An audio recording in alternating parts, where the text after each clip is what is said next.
Her true story, from Oregon. At 63 they told me, "You don't decide anymore." That was their mistake. "You're too old to be making demands. You don't get to decide anything anymore," Richard barked, his voice echoing off the walls of his overly polished living room. His tone was thick with mockery, that sneer curling the corners of his mouth like it always had when he thought he was the smartest man in the room. I sat there, back straight, hands folded over my handbag, trying not to let the sting show.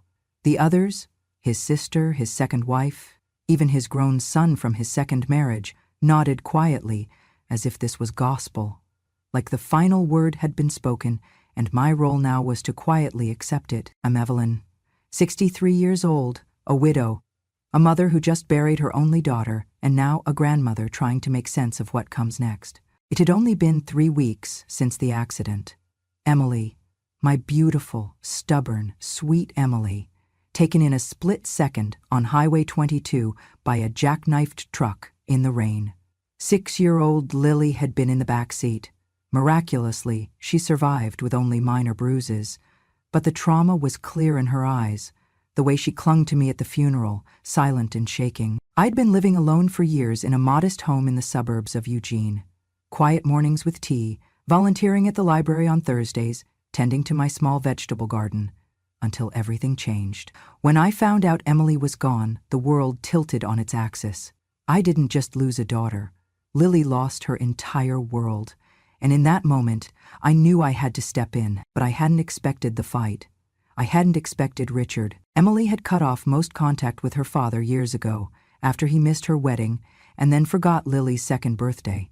Their relationship had always been fractured, his absence during our divorce, his focus on his new life and family.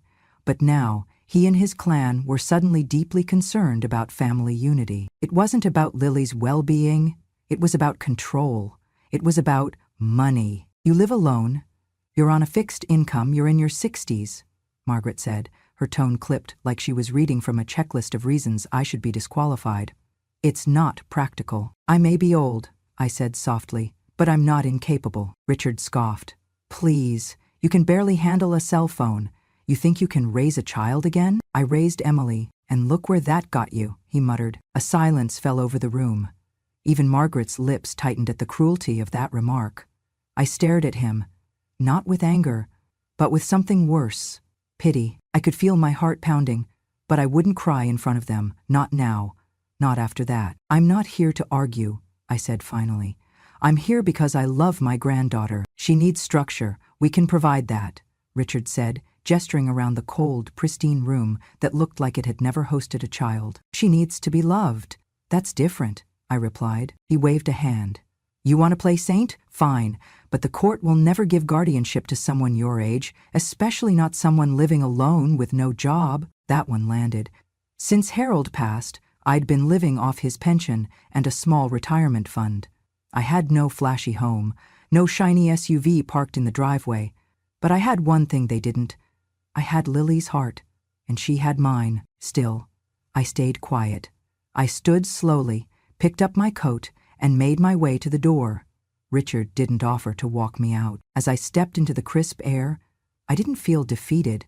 I felt clear. They thought this was about a legal battle, that I'd quietly disappear once the court got involved, that I was just some grieving woman with shaky hands and foggy memories. They were wrong. I drove home, the weight of their words still sitting heavy on my chest. But I didn't cry. Not this time. I opened my old journal, the one with the cracked leather cover, and began to write. Not just my thoughts, but facts, dates, statements, names. I wrote down every cruel word, every dismissive look. I took notes on the way Lily clung to me at the service, how her little hands searched for mine under the pew. I knew what they were about to do, and I knew they'd underestimate me every step of the way. Good, let them, because now I wasn't just Evelyn. I was Lily's last line of defense, and I was just getting started. A few days after that awful confrontation, I learned that Richard and his family had already filed for legal guardianship of Lily. I hadn't even had the chance to gather my breath after burying Emily. Her favorite flowers on the grave hadn't even wilted. Yet somehow, the paperwork was already in motion. It felt coordinated, too well-timed. cold, but what truly twisted my stomach came late one night when I returned to the funeral home to pick up a copy of Emily's death certificate. As I passed the side hallway, I heard voices echoing from the small conference room. The door was cracked open just an inch. Inside were Richard, his son Jeff, and Margaret. "It's not just about the girl," Jeff said flatly. "The government aid's going to be generous, especially with both parents gone now. And don't forget the policy," Margaret added. "If we're listed as guardians, we'll control it." "Right," Richard muttered. "We just need to manage the money correctly. Put it in Lily's name, but structure it. Keep it clean for taxes. The court won't question anything if we make it look proper." There was not a single mention of Lily's needs, her grief, her future. No talk of therapy, of bedtime routines, of the trauma that girl had endured. Only numbers, only logistics, like she was a locked account they needed access to. I felt sick. I backed away, careful not to make a sound, my heart racing. That night I couldn't sleep. I sat in my kitchen, the clock ticking painfully loud. I thought about how they had looked me in the eyes and questioned my motives, how they called me old, incapable, outdated, and all the while, they were already circling Lily like vultures. I opened Emily's old file folder, the one she used to keep in her bedroom dresser drawer. I had brought it home after the accident, unsure what to do with it. It was mostly receipts and bills, but in the back, I found a copy of her life insurance policy. My fingers trembled as I unfolded it. Under beneficiary, it listed Lily Thompson, daughter, sole recipient. There it was, in black and white. The policy wasn't for Richard, or for Margaret, or for Jeff. It wasn't even for me. It was for Lily. The amount made me inhale sharply. $250,000, 0 cents. Enough to pay for school, medical care, therapy. Enough to build a life. Enough, I realized, to be worth fighting over. For those who didn't see Lily as a child, but as a check. I turned the page. My stomach dropped again. The date on Richard's petition for guardianship? It had been filed 3 days before the funeral, before we had even scattered Emily's ashes, before Lily had even begun to process the loss. I pressed my hand to my mouth and sat back in my chair. I didn't cry, I didn't panic. Instead, I began to take notes. I photocopied everything, the policy, the petition date, even the timeline from the funeral home. I organized it all into a new binder, labeling each tab carefully. This wasn't just grief anymore. This was a case, and I was going to build it like my life depended on it, because hers did. For the next several weeks, Lily remained in the custody of Richard and his family. The court had granted them temporary placement while the guardianship proceedings unfolded. I was allowed supervised visits twice a week, 2 precious hours on Wednesdays and Sundays. At first, I clung to those hours like air. But the more time I spent with Lily, the more I realized something wasn't right. She would arrive wearing mismatched clothes, sometimes a size too small or stained from days of wear. Her hair, once brushed lovingly each morning by Emily, now hung tangled. She had small scratches on her arms, and when I asked what happened, she shrugged and said, "I fell." But the bruises didn't look like falls. They looked like carelessness. One day, as we sat in the park, I asked her what she had eaten that day. "Cookies," she said, licking the crumbs from her fingers. "Just cookies." "Nothing else?" I asked, trying to keep my voice calm. "Nope, and juice, but it's the kind that tastes funny." I felt a knot form in my stomach. I began documenting everything. Photos of the bruises, screenshots of our text messages, notes of what she wore, what she said. I logged the times she seemed lethargic, the moments she grew anxious when asked about her living situation. But the moment that truly broke me came one Sunday afternoon. We were sitting on a bench near the library, and I mentioned something about how nice it would be to have Lily stay over for a weekend sometime. She flinched. Her eyes darted to the chaperone sent by the court, an aunt from Richard's side, and she shook her head quickly. "I can't, Grandma." I bent down. "Why not, sweetheart?" She looked away. They said if I ask to stay with you, I'll get in trouble." That night, I could not sleep.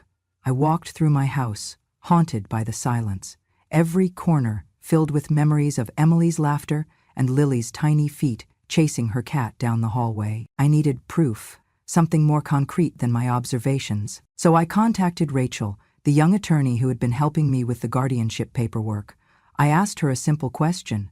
Would it be legal for me to ask if the child monitor in Lily's room is still active? Rachel looked puzzled. Why? I explained that Emily had once told me she installed a child monitor camera to keep an eye on Lily during the nights, especially when she was younger. Lily used to sleepwalk, and Emily wanted to make sure she was safe. Rachel nodded. It's not illegal to ask. Let me help you request documentation regarding the property Lily is currently living in. A few days later, we received a response. There had been a monitor, but it had been removed. No explanation, no mention of where it went or why. And then, just before midnight one Friday, my phone rang. It was Lily. She was whispering so quietly I could barely hear her. Grandma, I don't want to be here anymore. I sat up straight, heart pounding. Where are you, sweetheart? I'm in my room. I snuck the phone from the kitchen. I just wanted to say, I miss you. I held back tears. I miss you too, so much. She paused. They yell a lot. And sometimes they forget I'm here. The line went quiet after that. I knew she had hung up out of fear of being caught. But those words, those tiny trembling words, would never leave me. The next day, I printed out our call log and added it to my growing binder. I had the bruises, the photos, the testimony of neglect, but now I had something even stronger. I had Lily's voice. I sat across from Rachel in her modest downtown office, the kind of space with mismatched chairs and legal books stacked like barricades. She was young, 30 at most, but her eyes carried the kind of sharpness that made you pay attention. I want custody of my granddaughter, I said, not bothering with pleasantries. Rachel folded her hands. Mrs. Thompson, I reviewed your initial petition. You're fighting an uphill battle. The court typically favors the current guardian unless there's clear evidence of harm or misconduct. I nodded. I don't need easy. I need possible. Rachel smiled slightly. I've worked cases defending seniors before, mostly in elder abuse or housing disputes. Guardianship battles. They're trickier. Courts look at age, income, medical history. I know what they look at, I interrupted. They see a number, 63, and they stop listening. Rachel didn't flinch. She leaned forward. Then we make them listen. But we'll need hard proof, Evelyn, not suspicion. Evidence. And that's when the plan began. The next morning, I pulled out every receipt, every document Emily had ever handed me. I started logging my visits with Lily, typing detailed accounts immediately after each one. Rachel helped me draft official requests for financial records. Specifically, the government issued survivor benefits for Lily and any disbursements from the life insurance. She showed me how to file public information requests, how to discreetly request Lily's school attendance and medical records. I learned how to ask the right questions, how to press gently but persistently, and how to document every interaction. I went back to the grocery store where Margaret always shopped and casually asked the cashier, an old friend from church, if she had seen Lily around. She's with her grandfather sometimes, she said, but mostly it's Jeff or no one. That little girl's always in the cart alone, chewing on crackers. I made a note of it. Every day became a quiet investigation. I took pictures of Lily's bruises during visits, always noting the date and time. I recorded voice memos right after she'd say something odd, like, "They said I'm not supposed to call you at night," or, "I sleep with my coat on sometimes 'cause the heater's broken." I didn't confront Richard. Not yet. I let him believe I was old and harmless, but I was watching, always watching. And then one Saturday, a neighbor from 2 streets over knocked on my door. She was in her 60s, wore oversized glasses and always had too much perfume.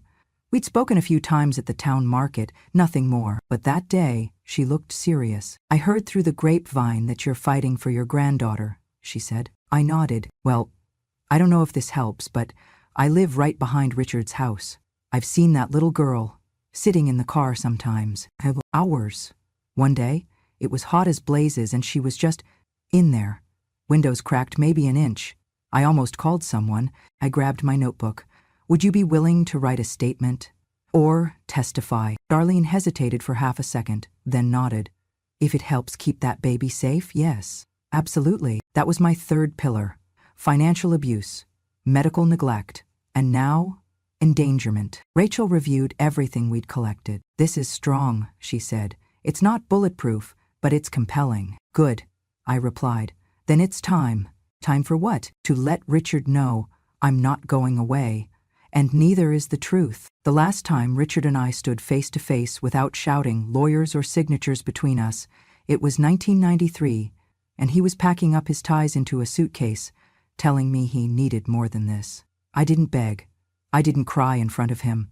But that day, a part of me folded in on itself, a trust I never quite got back. Now, 30 years later, he sat across from me at a diner off Route 99, sipping coffee like this was just another Tuesday. His second wife had left him 5 years ago. His son had moved to Phoenix. He looked older, thicker around the middle, but his eyes held that same glint of smugness. "You wanted to talk?" he said. "I did." I slid a folder across the table. Inside, printouts of Lily's government benefit records, transaction logs, and itemized purchases made in her name. "I just wanted to see what you had to say before the judge sees all this." He didn't open the folder, just laughed under his breath. "You went through all this trouble. For what?" he asked. "Custody of a kid you can't even keep up with?" "She's my granddaughter, and she's also worth quite a bit now, thanks to Emily's policy," he said, finally lifting his gaze to meet mine. "Come on, Evelyn. Don't act like you're doing this out of pure love. You're not a saint. You want that money just as much as I do." That was his version of honesty. Cynical, hollow. I didn't flinch. "You think I'm like you," I said quietly, "but you always did confuse love with leverage." He leaned back, arms crossed. "At least I'm honest about it." I reached into my purse and laid down the first receipt. "You used Lily's survivor benefits to buy a new television. A 72-inch Samsung." He smirked. "She likes cartoons." I pulled out another. 4 nights at a resort in Bend. 2 adults, no child listed on the booking. Needed a break. Another. $800, 0 cents on a gaming console. "She plays Minecraft." "She's 6, I said flatly. He rolled his eyes, clearly tiring of the game. "You done?" "No," I replied, "but the court will be." There was a flicker in his expression, just for a moment, before he covered it with that same old sneer. "You really think they'll pick a gray-haired retired woman over me?" "I do," weighing on my shoulders. I leaned forward. "Because I never left her. I never used her. And I'm the only one who still calls her by her full name, Lily Grace, because that's what Emily called her. Every night." He said nothing. "We'll let the court decide who's here for love," I said, standing. I walked out, without looking back. The courtroom was as quiet as a chapel when I walked in. My hair, silver and neatly pulled back, felt like a flag of surrender, or at least that's how I imagined they saw it. To Richard's side, his lawyer whispered confidently, while Margaret adjusted her blazer with that smug little smirk she reserved for people she thought were beneath her. I didn't dress to impress, just a navy cardigan, my best slacks, and a necklace Emily had made for me when she was 10. I didn't come to convince the world I was perfect. I came to show the truth. When the judge entered and the proceedings began, Richard's lawyer wasted no time painting me as a relic. "Miss Thompson is 63, retired, living on a modest fixed income. She resides alone in a home not equipped for a growing child." Then came the kicker. "And while we don't doubt Ms. Thompson's emotional attachment, the question before this court is, can she realistically provide long-term stable care for a minor?" I sat silent, expression neutral, as he continued. "Meanwhile, my client and his family offer a household with structure, financial stability, and a multi-generational environment that the child is already familiar with." They made it sound so simple. But truth, real truth, is never simple.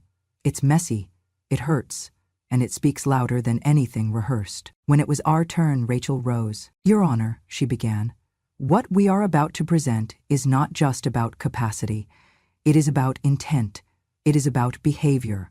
It is about what love looks like in practice, not on paper." Then she turned to me. "Mrs. Thompson, please describe your concerns." I stood and opened the binder we had built over weeks. "This is a photo of my granddaughter, taken after a visit. Note the bruise on her arm." I handed it to the court clerk. Next, I played the audio of Lily's late-night phone call. "I don't want to be here anymore." The courtroom held its breath. I continued. "These are school attendance records showing multiple absences since she moved in with her grandfather." I placed them neatly beside the first photo. "Here are text messages where Lily mentions eating only cookies some days." Another set of pages. Rachel then called Darlene, our neighbor witness. She testified clearly, I saw that little girl locked in a car, alone, more than once, and then the financials. These are bank records showing transactions made from Lily's survivor benefits account, Rachel said, displaying the list on a projector. Among them, a luxury television, resort vacations, multiple electronics, and then the climax. Your Honor, Rachel said, voice steady, this is a receipt for $7,042.00 used to purchase imported hardwood flooring for Richard Thompson's home. The funds were withdrawn from Lily's trust account. A beat of silence. Then the judge leaned forward. Mr. Thompson, would you care to explain this expenditure? Richard opened his mouth, closed it, looked at Margaret. At his lawyer, no answer came. The silence was heavier than any gavel. I didn't smile. I didn't gloat. I just looked at Lily, sitting quietly with the court-appended advocate, clutching the edge of her little cardigan. Her eyes met mine, brave and wide. That was the only victory I needed. The final day of court felt like a dream, suspended in a haze of breathless waiting. The judge re-entered with the same calm, unreadable expression he had worn throughout the proceedings. My hands were folded tightly in my lap, the folder of evidence now closed before me, but its weight still pressed on my heart. Richard leaned back in his chair, arms crossed, his lawyer whispering something urgently beside him. Margaret stared straight ahead, unmoved. The judge cleared his throat. Having reviewed all submitted materials, heard testimony, and evaluated both the emotional and practical needs of the child, the court has reached a decision regarding temporary guardianship of Lily Thompson. My breath hitched. Effective immediately, temporary custody shall be granted to Ms. Evelyn Thompson for a trial period of 90 days. I felt a jolt of disbelief, sharp, electric, then a flood of warmth spreading through my chest. But I didn't move. Not yet. In addition, the judge continued, his voice sharp now, deliberate, Mr. Richard Thompson and his family are hereby ordered to return all misappropriated funds from the minor's survivor benefits account, totaling $12,849.45. Richard shot upright. What? This is a mistake. The judge didn't even look at him. You may appeal, but based on the evidence provided, your household has failed to demonstrate an understanding of, or commitment to, the child's best interests. I exhaled slowly, still seated, holding back tears. Ms. Thompson, the judge turned toward me, you will be required to meet monthly with a court-appointed child advocate and provide updates on Lily's medical, educational, and emotional well-being. I nodded. Yes, Your Honor. Final review will occur in 3 months. As the room began to clear, Richard muttered under his breath, just loud enough for me to hear, You won because you pretend to care. I turned to him, but didn't respond. I had nothing left to prove, not to him, not anymore, because the next moment, the only one that mattered, happened without a word from me. As I stepped into the hallway, Lily ran to me, arms open, eyes wide, and threw herself into my chest. I knelt to her level, wrapping her in my arms, the soft scent of her shampoo making my throat tighten. Grandma, she whispered, you're the only one who really cares. My heart cracked open. I held her tighter, pressing my cheek to her temple. And I always will, baby. The cameras weren't there, no applause, no parade, just the truth, small and powerful, in the arms of a 6-year-old who had seen too much already. Sometimes the biggest victories don't need to be loud, they just need to be felt. I moved into a quiet little town just outside Portland, close enough to Lily's new school, but far from the noise and shadows of the courtroom. It was nothing grand, just a modest 2-bedroom apartment, above a bakery that smelled like warm cinnamon rolls every morning. The spare room was now hers, painted a pale lavender with glow-in-the-dark stars on the ceiling, and a small bookshelf filled with fairy tales and stuffed animals. Her laughter echoed in the hallway now, not her silence. The first thing I did was re-enroll her in school. I met with her new teacher, her counselor, and her pediatrician. I updated all her files. I put her name, Lily Grace Thompson, on every line and mine beside it. No more ambiguity, no more waiting. For the first time in what felt like a lifetime, I wasn't asking for permission. Each evening, I cooked real meals. No frozen boxes, no paper plates, just pots on the stove and bread warmed in the oven. Lily would sit at the counter and do her spelling while I stirred the soup or peeled apples for cobbler. Sometimes, I caught myself smiling, not because it was easy, but because it was real. Every night, after the dishes were done and Lily had brushed her teeth, She'd bring me a book and curl up beside me on the couch. Her tiny fingers would point to the words she recognized, her voice soft and certain. And when she finally fell asleep, I'd tuck her in, press a kiss to her forehead, and whisper, "You are safe. You are home." Then I'd sit at my little desk by the window and write in my journal. Today, I wrote. Vimai told me I could no longer decide, that I was too old to matter, too alone to fight, too soft to protect. But they were wrong. Every step I took, every paper filed, every truth uncovered, was not for me. It was for her. The one person who never looked at me like I was less than, the one who reached for me in the dark and whispered that I was enough. I chose her, and in doing so, I chose myself. They had underestimated me, laughed at me, brushed me aside, but now they would never forget my name. Not because I raised my voice, but because I refused to be erased. I was not just an old woman. I was a mother, a grandmother, a guardian. And I had chosen to live the rest of my life not in silence, but in truth. The day Lily asked me to walk her down the aisle, I thought she was joking. "You mean with your dad?" I said, closing the scrapbook we'd been flipping through, the one filled with saved invitations, clippings, and fabric swatches. "No," she replied, her voice as steady as it had ever been. "I mean with you." I looked up. She wasn't the timid 6-year-old who once whispered, "I don't want to be here anymore." She was 20 now, taller than me, heart wide open, and stronger than anyone had ever given her credit for. "You were the one who stayed," she said. "You were the one who chose me." So 10 years after the trial, I stood in the vestibule of the old white chapel, my hand wrapped around the crook of her arm. The church bells hadn't rung yet. The flowers, lilies of course, lined the pews. The guests had risen. And Lily, she stood beside me in white satin and lace, veil pushed back, to reveal a face that glowed with love and defiance. "I'm not crying," I said. "You're absolutely crying," she whispered, grinning. I smiled through it. "Only because I'm so proud, and because your bouquet is stabbing me in the ribs." She laughed, soft and warm, then turned serious. "Grandma, I wouldn't be here without you." I squeezed her arm. "That's not true. You'd be here. You just might have forgotten who you were." She nodded, blinking back her own tears. And the music started. Pachelbel's canon in D, and together, step by slow step, we walked down an aisle I never thought I'd see, toward a future neither of us could have imagined. 10 years is both everything and nothing. It sneaks up on you slowly, until one day, the child you tucked in is signing her first lease, her first paycheck, her first wedding license. After the custody trial, I kept Lily with me through the trial period, and then, permanently.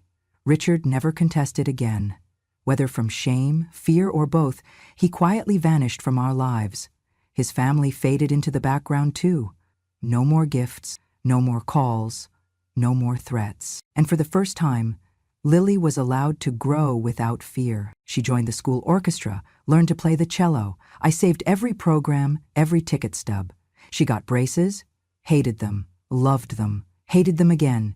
She made honor roll 3 years in a row, then got rejected from her first choice college. She cried. I made soup. Then she got into her second choice, a better one, if you ask me, and called me every Sunday night from her dorm room just to say, "Still breathing, Grandma, still choosing." We didn't talk about the past much, not out of fear, but out of peace, because we didn't need to reopen old wounds to remember who we were. She chose psychology, said she wanted to help kids who couldn't always say out loud what they were feeling, said she learned how to listen, not from school, but from the woman who let her cry in the middle of the night without needing explanations. I was there when she brought her fiancé Miles home for the first time. He was kind, soft-spoken, the kind of young man who helped me wash dishes after dinner without being asked. I liked him right away. The night he proposed, she called me first, screamed so loudly I dropped the phone, then cried so hard I had to sit down just to hear her through it. "Will you be there with me?" she asked. "Where else would I be?" I replied. As the ceremony began, the sun poured through the chapel windows like a benediction. I took my seat in the front row, clutching the handkerchief I'd embroidered the night before. It had taken me 3 tries to stitch her name without my hands trembling. The officiant spoke, vows were exchanged, and when they kissed, the entire room rose in applause. Not just for love, but for triumph. Later at the reception, Lily danced barefoot in the grass with her friends, while Miles tried, and failed, to do the worm. Someone handed me a glass of sparkling cider. Someone else hugged me and said, "She's lucky to have you." I smiled. "She saved me too," I said.